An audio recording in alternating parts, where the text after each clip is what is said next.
It's really important to understand the 4 phases of your menstrual cycle. So have our handy dandy chart. This is my absolute favorite chart to explain this. And before we get started, I want to touch on the fact that not everyone's cycle is exactly 28 days. This is just for averages. I actually ovulate on day 18 and I've got a 30-day cycle. So just for averages here. So the very first we're going to talk about is menstruation. And so this is going to be your physical bleed, but your menstrual cycle is not the same thing as your period. They are 2 different things. Your period is just a piece of your menstrual cycle.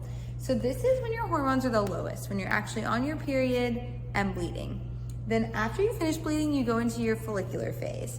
Your follicular phase is going to be when estrogen starts rising again. People describe it as spring. They describe the menstrual phase as winter and the follicular phase as spring.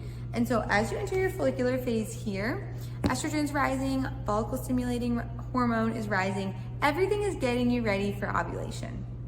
And this is a great time too for you have more insulin sensitivity in this phase. So really awesome complex carbohydrates, getting more energetic exercise, trying new things, leading us to ovulation, which ovulation is actually gonna be the main event of your cycle. And so a lot of us think as our period as our main event because we can see it, but ovulation is going to be your main event here because this is when the egg's actually released and this is going to be your fertile window as well. So, before and then the 24 hours after, that's going to be your fertile window for ovulation. Once LH spikes right around here, that's when ovulation is going to occur.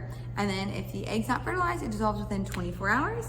And interestingly enough, after ovulation, something called the corpus luteum forms, and that's where progesterone starts coming out of.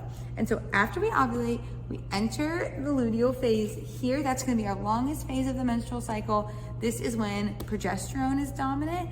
And if you've ever noticed after you ovulate, you feel a little bit more hungry and tired, you're actually burning more energy in your luteal phase, on average 100 to 300 extra calories, and we've got to feed our body at this time.